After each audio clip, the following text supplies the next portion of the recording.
எல்லாருக்கும் வணக்கம். இனி நான் பேச போகிற தலைப்பு முருகரை பற்றி தான் பேச போகிறேன். வடக்கில் பிறந்தாரா முருகன், இல்லை தென்னகத்தில் பிறந்தானா முருகன் என்ற தத்துவத்தை தான் இப்போ நான் சொல்ல போகிறேன்.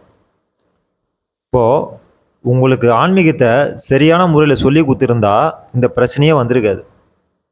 காலப்போக்கில் எப்படியோ இது மாறி போய் தப்பு தப்பாக உங்களுக்கு புரியப்பட்டு வச்சிருக்கு. இப்போது இது அறகுறையாக ஏந்து போன இந்த குருமார்கள் தான் இதுக்கு எல்லாத்துக்கும் காரணம். ஏன்னா ஒரு ஆன்மீகத்தை சரியான முறையில் ஒரு மாணவனுக்கு சரியான முறையில் சொல்லி கொடுத்துருந்தாங்கன்னா இவ்வளோ குழப்பங்கள்லாம் வந்திருக்காது. ஒரு ஆன்மீகத்தை தவறான முறையில் சொல்லி கொடுத்ததுனால தான் இவ்வளோ குழப்பங்கள் வந்திருக்கு. அதாவது நம் கடவுளுக்கு எல்லாமே சொல்லப்பட்ட ஆன்மீகம் விஷயங்கள் எல்லாமே குவாண்டம் தியரி விஷயத்தை தான் அவங்க அந்த காலத்தில் ஒரு டெக்னாலஜி இல்லாமல் ஒரு அர்த்தமுள்ள ஒரு புரிதலுக்காக ஒரு எடுத்துக்காட்டுக்காக சில விஷயங்கள்லாம் எடுத்துக்காட்டி சொல்லியிருக்கிறாங்க. இப்போ நவீன டெக்னாலஜி வந்ததுனால உங்களுக்கு எல்லாமே ஈஸியாக புரியுது. அந்த காலத்தில் அந்த டெக்னாலஜிலாம் கிடையாதுன்றதுனால தன் ஜீவனில் தன்னை சிரசில் கண்ட விஷயத்த இருக்கிற பொருளை வச்சு விலைக்கு சொல்லி கொடுத்துட்டு போயிருக்கிறாங்க. அப்படிப்பட்ட வர கதையில தான் இந்த முருகரோட தத்துவமும் வருது. முருகன் வடக்கில் பிறந்தானா இல்லை தெற்கில் பிறந்தானா என்ற தத்துவம் நான் சொல்லும் போதே உங்களுக்கு புரிஞ்சிடும். ஃபுல்லாக கேளுங்க. இப்போது இந்த உலகம் எப்படி உருவாகுது, ஒரு குழந்தை கருவில் எப்படி உருவாகுன்ற தத்துவத்தை தான் முருகர் சொல்லி கொடுத்துட்டு போயிருக்கிற ஒரு குவாண்டம் தியரி விஷயம். இப்போ ஒரு உதாரணம் டைரெக்டாக வரேன். சிவபெருமான் கதை இப்படி தான் இருக்குது. சிவபெருமானோட நெத்தியில் 6 தீச்சுடர்கள் வெளிப்பட்டு 6 கார்த்திகை பெண்கள் மடியில் விழுந்து அவங்க அந்த குழந்தைய 6 தீச்சுடரையும் ஒன்றாக்கி ஒரு உருவமாக உருவாக்கி இந்த பிரபஞ்சத்துக்கு சிவன் பார்வதி கிட்ட கொடுக்குறாங்க. அதாவது இந்த உலகத்துக்கு கொடுக்குறாங்க. அது என்ன விஷயம்னா 6 தீச்சுடர் என்பது 5 விதமான பூதம். புரியுதுங்களா? ஆரம்பத்தில் இந்த டைமென்ஷன் முதல் நெருப்பாக தான் இருந்தது. இந்த நெருப்பு 5 கர்ப்பப்பையில் போய் விழுது. அதாவது கர்ப்பப்பை என்பது மைனஸ், ப்ளஸ் என்பது ஆன். 5 கர்ப்பப்பையில் போய் விழுந்து ஒவ்வொன்றும் ஒவ்வொரு டைமென்ஷன் எடுக்குது. 6வதுன்ற டைமென்ஷன் தான் அறிவு. இந்த அறிவுன்ற டைமென்ஷன் தான் எல்லாத்தையுமே ஒன்றாகுது. ஒன்றாக்கி ஒரு உருவமாக்கி ஒரு குழந்தையா வெளியே வருது. இந்த கார்த்திகை பெண்கள் என்பது கர்ப்பப்பை, கார் என்பது இருட்டு, தீ என்பது நெருப்பு. அப்போ இந்த இருட்டுக்குள்ளே இந்த நெருப்பு விழுந்த உடனே அங்கே ஒரு பொற்தாமரை குளங்கள் இருக்குது. அந்த பொற்தாமரை குளம் தான் நீர்நிலை உள்ள பகுதி. கர்ப்பப்பையில் நீர்நிலை இருக்கும். அங்கே ஒரு தாமரை பூவும் ஒன்று இருக்குது. அந்த தாமரை பூ என்பது வேற ஒன்றும் இல்லை, இந்த பிரபஞ்சத்தோட இயக்க சுழற்சி தான் அங்கே தாமரை பூவாக சொல்லப்பட்டிருக்கிற கதை. அப்போது இந்த 6 பூதங்களும் ஒன்றாகி ஒரு குழந்தையா வெளியே வருது. அந்த குழந்தை தான் டிஎன்ஏ என்ற முருகப்பெருமானார். புரியுதுங்களா? விசிபிளாக ஒரு பொருள் உருவாகிறதுக்கு முன்னாடி இன்விசிபிளாக ஒரு பொருள் உருவாயிடும். ஒரு பொருள் இன்விசிபிளாக உருவான பிறகு தான் அந்த விசிபிளாக வெளியே தெரியறதுக்கு இந்த 5 பூதம் ஒன்றாகணும். அந்த 5 பூதத்துக்கு கூட எது ஒன்றாகுதுன்னா மெமரி என்ற பாயிண்ட் தான் ஒன்றாகுது. அதுதான் 6 முகம்னா 6வதாக இருக்கிற முகம் எதுனா அறிவுன்ற முகம், மெமரி. இந்த மெமரி தான் 5 பூதத்தையும் ஒன்றாக்கி ஒரு உருவமாக உருவாக்கி உலகத்துக்கு காமிக்குது. எல்லா பஞ்சபூதமும் அப்படி தான் உருவாகும். 6வதுன்ற அறிவுன்ற மெமரி வச்சு தான் எல்லாமே ஆட்டம்ஸ் எல்லாமே ஒன்றாகி ஒரு பொருளாக உலகத்துக்கு வெளியே தெரியும். இது ஒரு குவாண்டம் தியரி. இந்த குவாண்டம் தியரி தான் அந்த காலத்தில் முருகர் அழகாக சொல்லி வச்சுட்டு போகிறார். ஏன்னா இதை கண்டுபிடிச்சார் அவரு. ஒவ்வொரு தெய்வங்களும் ஒவ்வொரு விதமாக கண்டுபிடிச்சிருக்கு.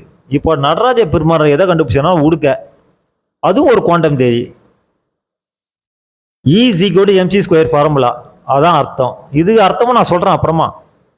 சபரிமலையை ஐயப்பன், அது ஒரு குவாண்டம் தியரி. புரியுதுங்களா? கிருஷ்ணன், அது ஒரு குவாண்டம் தியரி. எல்லாமே இந்த குவாண்டம் ரகசியத்தை தான் நம் கடவுள்கள் சொல்லி கொடுத்துருக்குறாங்க. இப்போது அவசர அவசரமாக ஏந்து ஓட அந்த குருமார்கள்லாம் பண்ணிக்கிறாங்க. கடவுளை பார்த்துட்டேன், இவங்க பண்ணி வச்சுட்டு போன குழப்பம் தான் எல்லாத்துக்கும். இந்த அறகுற சாமியாருங்க, இந்த அறவுற சாமியார் அவனும் கெடுத்துப்பானுங்க, அத்தவனையும் கெத்துருவானுங்க. அவனும் மோட்சம் அடைய மாட்டான், அத்தனையும் மோட்சம் அடைய விட மாட்டான். மக்களும் அதை தான் நம்புவாங்க. அவர் கதைலாம் சொல்றாரு, நல்ல கதைலாம் சொல்லி நல்லா விளக்குறாரு, அவர் தான் நல்ல சாமியாரு, இவர் கதையே சொல்ல மாட்டாரு, இவர் கெட்ட சாமியாரு, இவர் ஒண்ணுமே தெரியல, இவர் ஒன்னும் தெரியாது, இவர் தான் நல்ல கதைலாம் சொல்றாரு, என் கஷ்டத்தெல்லாம் தீர்த்து வைக்கிறாரு. உடம்பு இருக்கிற வரைக்கும் உனக்கு கஷ்டம் இருந்துனே தான் இருக்கும். புரியுதா? இந்த உடம்பை என்னைக்கு இந்த உடல் தனி உயிர் தனின்னு எப்போ நீ பாகுபடுத்தி உன்னோட யோகா பயிற்சி நீ பண்ணி சரி பண்ணிக்கிறியோ அப்போ தான் உனக்கு எல்லாம் சரியாகும். அது வரைக்கும் எதுவுமே சரியாகாது, உனக்கு கஷ்டம் இருந்துன்னு தான் இருக்கும். அப்போ முருகன் எதை சொல்லியிருக்கிறான்னா, இந்த குவாண்டம் தெரிய ரகசியத்தை கண்டுபிடிச்சி இதுலேருந்து இந்த இந்த உடல்லேருந்து எப்படி உயிரை தனியாக பிரித்து இந்த பிரபஞ்சத்தோட கலகரன்ற தத்துவத்தை தான் இந்த முருகு என்ற தத்துவம் சொல்லப்பட்டிருக்கு. அது ஒரு யோகத்தோட சப்ஜெக்ட். இந்த யோகா சப்ஜெக்ட் யார் சொல்லித்தராங்களோ இல்லையோ, எனக்கு தெரியும் அந்த யோகா சப்ஜெக்ட். நான் இப்போ அதெல்லாம் சொல்லித்தர மாட்டேன், அதெல்லாம் ஒன்றும் டைம் இருக்குது, அது காலம் வரும்போது சொல்லி தருவேன். இப்போ அது கிடையாது. அப்போது இந்த குவாண்டம் தெரிய இந்த 5 பூதங்கள் கலந்து தான் இந்த 6வதுன்ற அறிவுன்ற டிஎன்ஏ உருவாக்குது. இதை தான் முருகப்பெருமானார் ஒரு ஸ்டைலில் சொல்லி கொடுத்துட்டு போயிருக்கிறாங்க.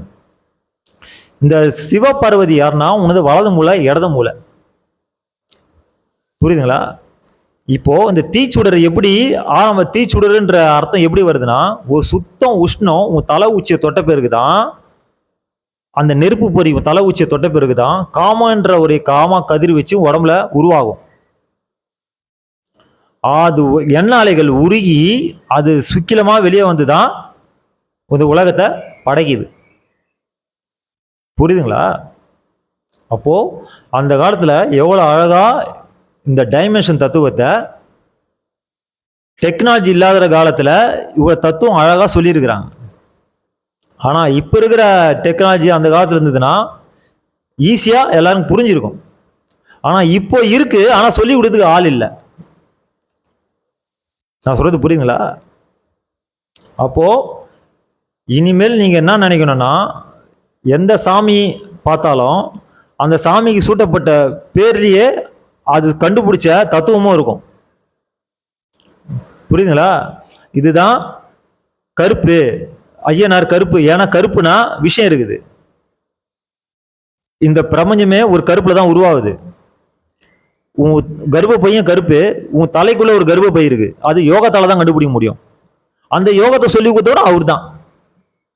நம் முன்னோர்கள் எல்லாமே யோகத்தை தான், அதாவது மரணமில்லா ஒரு வாழ்க்கையை வாழாதான் நம் முன்னோர்கள் சொல்லி கொடுத்துட்டு போன நிறைய விஷயங்கள்லாம் இந்த குவாண்டம் தியரி விஷயங்கள் தான். உன் உடல் சார்ந்த விஷயங்களும் உயிர் சார்ந்த விஷயங்கள் தான்.